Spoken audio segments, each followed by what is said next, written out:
This is a 3 videos in one that I've created how to set up my garden. So going over here, uh, I dug some holes. This is done with post hole diggers. These are tomatoes I bought from a local store. And the holes are as deep as 2 lengths of the post hole digger right there. It's actually 1.5 length of the post hole digger. The compost comes out of my compost bin. That includes eggshells, leftover veggies from the kitchen, and leaves. Nothing with seeds like tomatoes, unless you like a lot of them. Don't put your tomatoes in there because they have seeds. All right, and that's what they look like. I filled the hole up about halfway, and then I chopped off the bottom of the leaves of the tomato plants. And this, regardless of how big your tomato plants are, cut the bottom part of the leaves off. You're going to bury it at least halfway down. This gives a good foundation for the plant, a nice big stalk at the bottom to hold the plant, especially if yours gets as big as mine, which is somewhere around 10 to 17 feet. All right, so you need a lot of good support, including a good base to pick up all that nutrition coming up there to all those plants. Uh, Sorry if it doesn't seem like the video is going with my voice. I'm doing my best here. This is a separate WAV file that I had to put into the video since my recording didn't work on my camera. I don't know why. It's my cell phone. This is a cucumber plant. I did the same thing, put the compost in there. I made a hill that cucumbers need to be put on a hill because they are a vine that grows down the hill. I'm going to show you something different later on in the video. The soil's really rich soil, you can see. What I do, before you plant, you add some water in there. All right, I don't drench it, don't flood it. Just add some more water. You should not see it come up on the sides. And then you're going to put the roots right on top. And in some cases, the hole may be too deep, and you might have to put some soil on top. All right, we're going to flip over to the next video, I think, here pretty soon. Um, let's see what it's going to do here. There we go. All right, so that's what it looks like with the plant all the way down after clipping off the bottom. And as you see, it's up to the top. Let's see, the bottom of the top branch or whatever it is. Anyway, and also there's a little indentation. When I packed it down, it's like a cup going down to it, so the water will come down to the plant, not run off. Over on the cucumbers, it is a hill, and there's 3 plants that come in the bundle there. So there's 3 cucumber plants in each one of those. I'll do the same to there's 2 plants that'll be in. You see the brick on the left there? That's what I use to step on. It's better than sinking your foot into the soil. No plants are to be put there because that's the direction of where the cucumbers are going to be growing. They are a vine. They'll run along a rail that I'll be putting there. And I also use the barrier paper to help stop the weeds from coming out. That's where the other cucumber plant's going to be. And I have onions to the left that are already growing. And you see them there. And also you see some of the weeds are coming up already. That's the barrier paper. And in there I'm going to be putting some bell peppers. You'll see those in the next video coming up. All right, so you see the little tiny holes over there? That's where some others are. I mark them when I poked holes through the barrier paper. So that's it for this one, and we're going to be moving on to the final one pretty soon. I might be talking about some other stuff right now. Not much to be. I am quite a talker.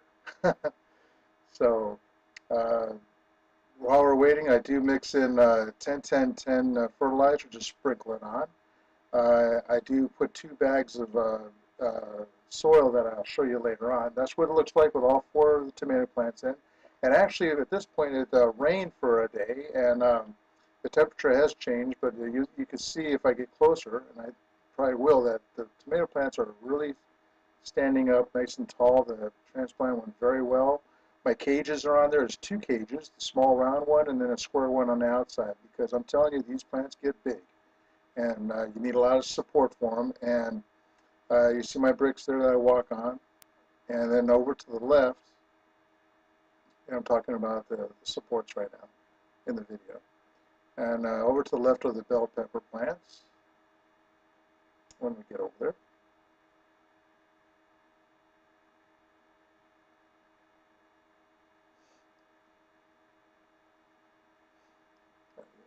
And those are bell pepper plants. By the way, the cages, the fence that you see around that, stop the deer from going in. They do open on the front side. I'm pointing to those right now. Both sides open up in the back and in the front, not the sides. All right, this isn't, so you have to have a way to get in there to harvest, to do the maintenance. And I wish I did it on this one. It only opens in the front on this one. The railing there is for the plants, the cucumber plants, to actually crawl up. It's intended for them to crawl up that, go onto the fence, and grow out toward the yard. The dog won't bother them at all. And another thing is, if you know, cucumbers are like melons. You have them laying on the ground, your snails are going to get to them. Your turtles that you have around are going to get to them. They'll rot from the bottom, so you want to get them up off the ground. And going back over here for some reason, I'm probably talking about what the tomato plants are actually standing up, looking real good. Everything actually transplanted very nice. I think we're going to go to the soil because I show you the type of soil I use, and I like soil that retains the moisture. You can see how rich the soil is down there, nice and black, and holds the moisture in very nicely. And that's what you need is not flooding. You want something that's going to hold the moisture. This is it. This is what I get from the store. 2 bags go into each one of these 2 gardens, and just tilled in with the 10-10-10 and any compost that I put in there. That's my compost bin.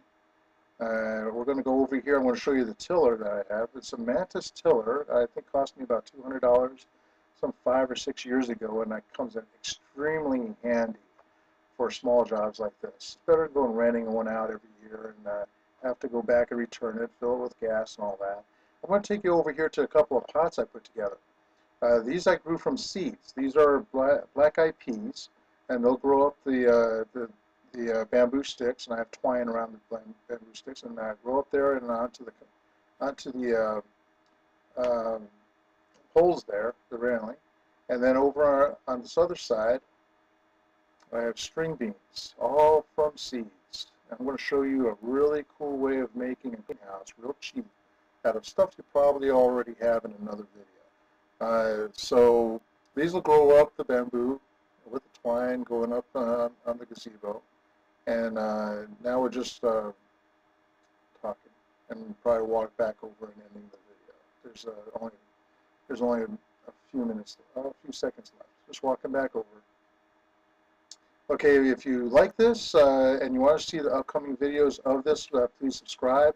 I'm going to take about 3 different movies during the year, and ending with how I put the plants back into the ground without the roots. And hey, it's compost. Free compost keeps the garden really going good. Thank you and have a good time. I hope your garden comes out good. Bye.